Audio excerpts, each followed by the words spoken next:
Recent এই সময়ে পবিত্র কাবা ঘরের উপরে সরাসরি সূর্য, এই অবস্থানটা আসলে কিসের আলামত বহন করে? পুরোপুরি ছায়াশূন্য পবিত্র কাবা দেখলো মক্কাবাসী।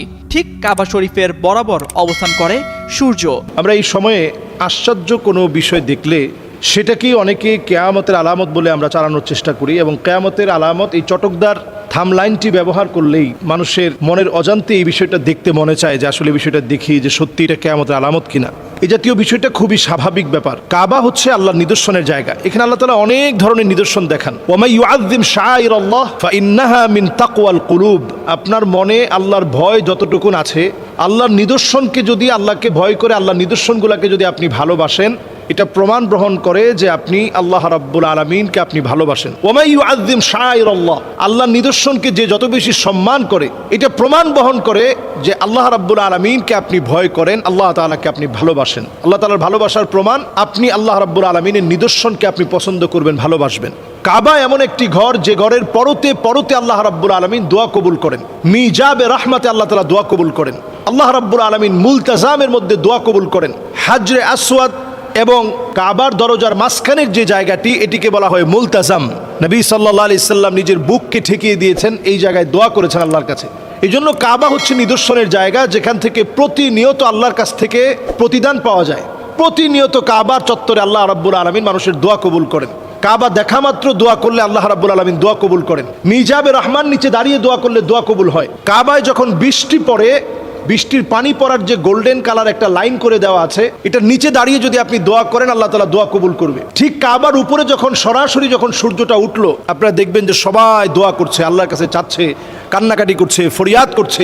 এটা প্রমাণ গ্রহণ করে যে আল্লাহ রাব্বুল আলামিন এই সময়ে দোয়া কবুল করবে। সুতরাং এটাকে নিয়ে অন্যরকম কোনো কিছু চিন্তা করার কোনো সুযোগ নেই। আমাদের মনে রাখতে হবে এই নিদর্শনগুলো আল্লাহ রাব্বুল আলামিন ঘটিয়ে থাকেন। এটা যে নতুন করে এখন ঘটছে বিষয়টা এমন না। নবীজি সাল্লাল্লাহু আলাইহি সাল্লামের যুগেও ঘটেছে। সূর্যগ্রহণ চন্দ্রগ্রহণের সময় এমন অবস্থা হয়েছে যে সাহাবায়ে কেরাম বলাবলি শুরু করেছে যে নবীজি সাল্লাল্লাহু আলাইহি সাল্লামের সন্তান চলে যাওয়ার কারণে ইব্রাহিম, নবীজি সাল্লাল্লাহু আলাইহি সাল্লামের এক সন্তানের নাম ছিল ইব্রাহিম। প্রাপ্তবয়স্ক হওয়ার আগেই নবীজি সাল্লাল্লাহু আলাইহি সাল্লামের সন্তানরা দুনিয়া থেকে বিদায় নিয়েছে। ইব্রাহিমের ইন্তেকালের সময় যখন সূর্যগ্রহণ হচ্ছে, সেই সময়ে সাহাবায়ে কেরাম বলাবলি শুরু করেছে যে এটা নবীজি সাল্লাল্লাহু আলাইহি সাল্লামের সন্তান চলে যাওয়ার কারণে ঘটেছে। নবীজি সাল্লাল্লাহু আলাইহি সাল্লাম তখন চোখ দিয়ে পানি ঝরছিল, নবীজি সাল্লাল্লাহু আলাইহি সাল্লাম কাঁদতেছিলেন। তখন নবীজি সাল্লাল্লাহু আলাইহি সাল্লাম বলতেছিলেন যে কোনোটাই কোনো কারণে হয় না, আল্লাহ রাব্বুল আলামিনের ইচ্ছায় সব হয়ে থাকে। ইন্না ইব্রাহিম লামাহজুন, ইব্রাহিম তোমার কারণে আমার চোখ দিয়ে পানি আসতেছে, অন্তরটা বিগলিত হয়ে গেছে, নরম হয়ে গেছে।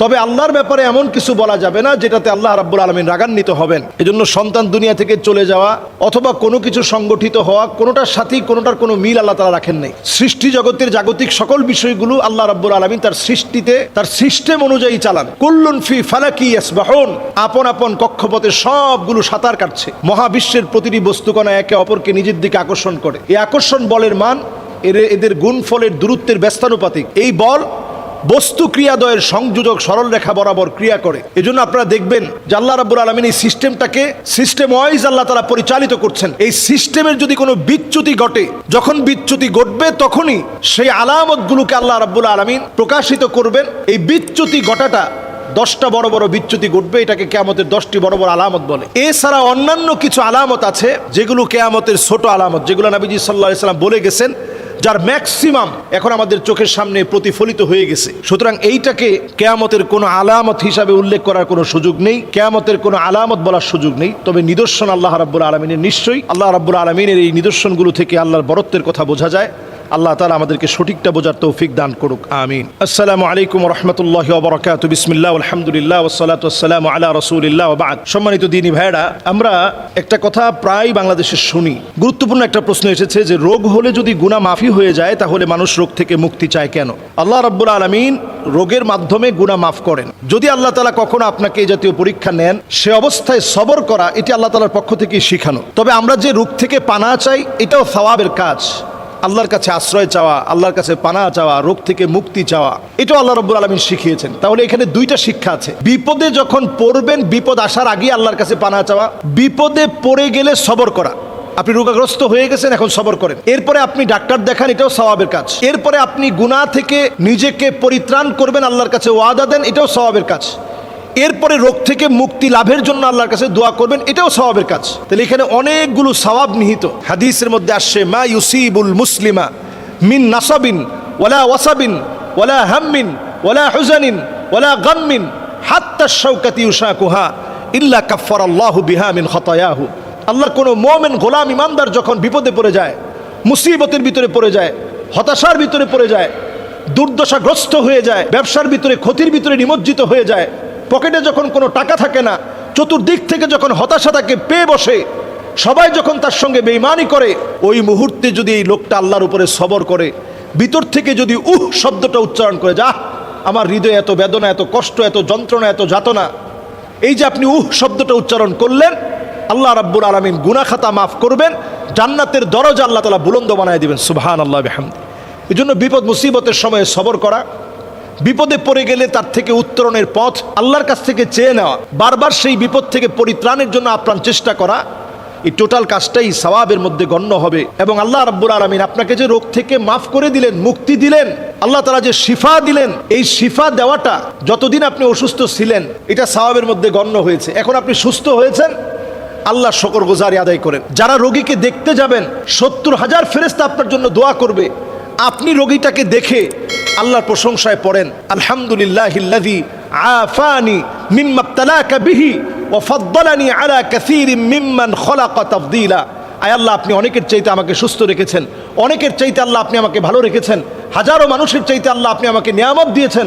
আপনি যদি এই দোয়াটা পড়তে পারেন, কত রকমের রোগ, কত রকমের বিপদ, কত রকমের মুসিবত, রোড অ্যাক্সিডেন্ট দেখলেন আপনি দোয়াটা পড়ে ফেলেন, কেউ হোঁচট খেয়েছে আপনি দোয়াটা পড়ে ফেলেন, আলহামদুলিল্লাহিল্লাযী আফানি মিম্মা ইবতালাকা বিহি ওয়া ফাদ্দালানি আলা কাসীরিম মিম্মান খলাকা তাফদীলা।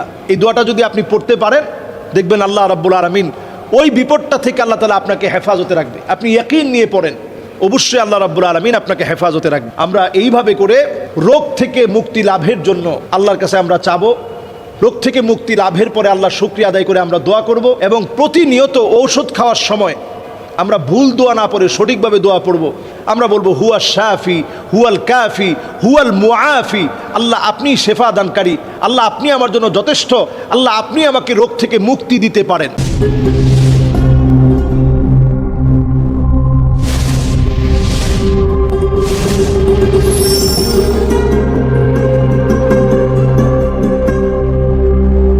এইভাবে করে আমরা দোয়াটা পড়ার চেষ্টা করব।